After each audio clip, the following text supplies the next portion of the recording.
আসসালামু আলাইকুম। Easy learning math and basic গ্রামারের পক্ষ থেকে সবাইকে শুভেচ্ছা জানাচ্ছি।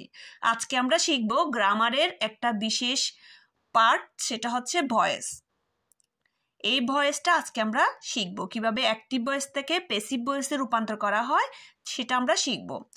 আর প্রথমত বলতে গেলে ভয়েস শিখতে গেলে আমাদের আগে টেন্স সম্পর্কে পরিপূর্ণ ধারণা থাকতে হবে। টেন্স সম্পর্কে ধারণা না থাকলে আমরা ভয়েস করতে পারবো না।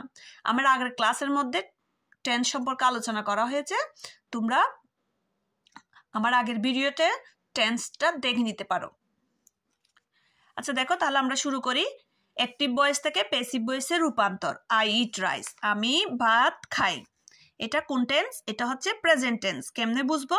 এই যে ভার্বের প্রেজেন্ট ফর্ম থাকলে এটা প্রেজেন্ট টেন্স হয়, এখানে কোনো অক্সিলারি ভার্ব নাই। তাহলে এই টাইপের প্রেজেন্ট ইনডিফিনিট টেন্স অথবা সিম্পল প্রেজেন্ট টেন্সকে আমরা যদি অ্যাক্টিভ ভয়েস থেকে প্যাসিভ ভয়েসে রূপান্তর করতে চাই, তাহলে আমাদের নিয়ম দেখো।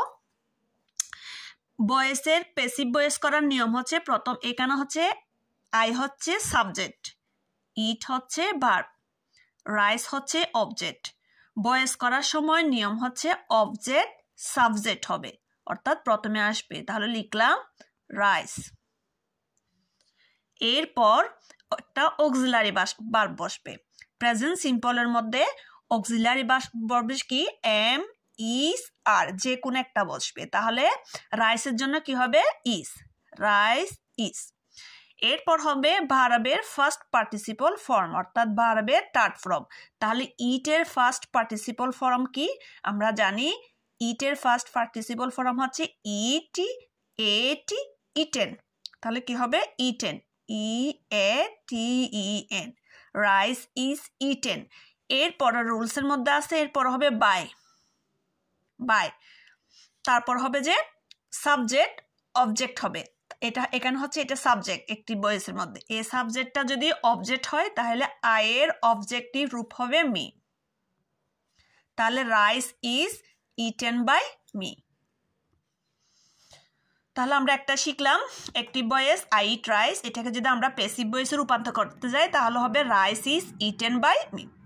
ঠিক একইভাবে আমার 2 নম্বরটা দেখো, he has done the work, সে কাজটা সম্পন্ন করেছে। তাহলে এটা কোন টেন্স? দেখেই চিনতে পারতে হবে এটা কোন টেন্স। আমরা জানি হ্যাভ অথবা হ্যাজ থাকলে এবং ভার্বের ফার্স্ট পার্টিসিপল ফর্ম থাকলে এটা হয়ে যায় কি? Present perfect tense. তাহলে আমরা এখন প্রেজেন্ট পারফেক্ট টেন্সকে অ্যাক্টিভ ভয়েস থেকে প্যাসিভ ভয়েসে রূপান্তর করব।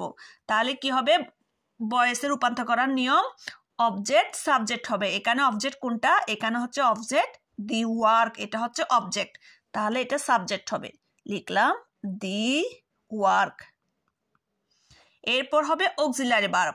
তাহলে এখানে অক্সিলারি ভার্ব কি বসবে? এখানে একটা হ্যাজ আছে না, হ্যাজের সাথে হ্যাজটা বসে যাবে। হ্যাজের সাথে একটা বিন অ্যাড হবে, BEEN। অর্থাৎ প্রেজেন্ট পারফেক্ট টেন্সের অ্যাক্টিভ ভয়েসকে প্যাসিভ ভয়েস করার সময় অক্সিলারি ভার্ব বসবে হ্যাজ বিন অথবা হ্যাভ বিন।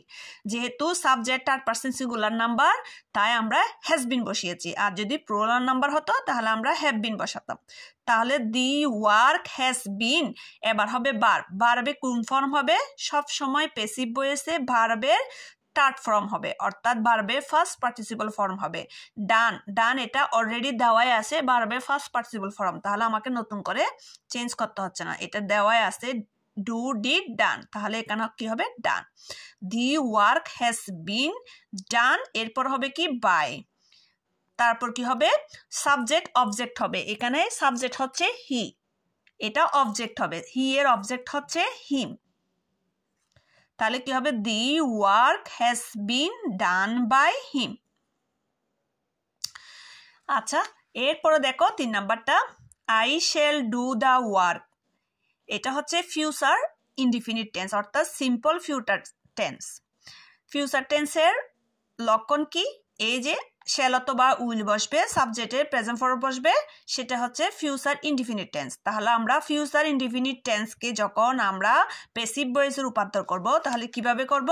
প্রথমে কি হবে? অবজেক্ট সাবজেক্ট হবে। এখানে অবজেক্ট হচ্ছে দি ওয়ার্ক, এটা সাবজেক্ট হবে the work.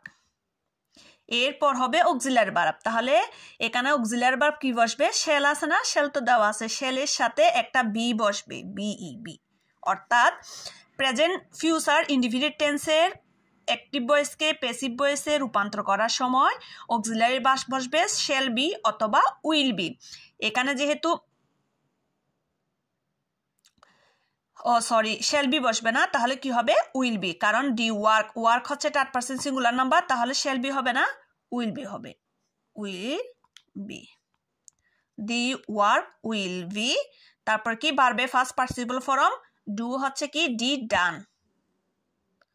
The work will be done by subject কি আইয়ের অবজেক্ট হচ্ছে মি, তাহলে কি হবে? The work will be done by me. এরপরে দেখো we shall be playing football, এটা কোন টেন্স দেখতে হবে আগে, এটা হচ্ছে future continuous tense.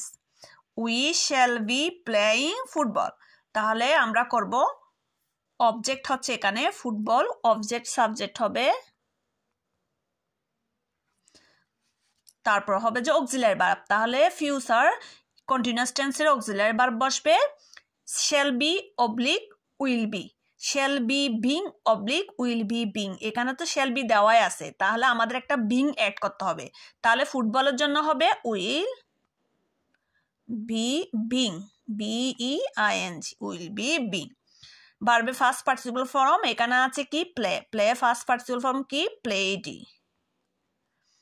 Played by. এবার হবে সাবজেক্ট অবজেক্ট হবে, উইর অবজেক্টিভ ফর্ম হচ্ছে আস, উই আস। তাহলে কি হয়েছে? Football will be being played by us. এখানে উইল বি কেন বসিয়েছি? প্রথমে দেখব অ্যাক্টিভ ভয়েসটা কোন টেন্সে আছে। আমরা জানি এখানে অ্যাক্টিভ ভয়েসটা ফিউচার কন্টিনিউয়াস টেন্সে আছে, তাহলে অ্যাক্টিভ ভয়েস যদি ফিউচার কন্টিনিউয়াস টেন্সে থাকে অক্সিলারি ভার্ব কি শ্যাল বি। এটাকে যখন আমরা প্যাসিভ ভয়েসে রূপান্তর করব তাহলে শ্যাল বি অথবা উইল বি সাথে একটা বিং যোগ করতে হবে, বিইআইএনজি বিং। তাহলে football third person singular number, ফুটবলের জন্য উইল বি হবে, will be being played by us. আশা করি এই সিম্পল ভয়েসের রূপান্তরগুলো তোমরা বুঝতে পেরেছ। পরবর্তী ক্লাসে আমরা আরো বিস্তারিত আলোচনা করব। ধন্যবাদ সবাইকে, সবাই ভালো থেকো, আল্লাহ হাফেজ।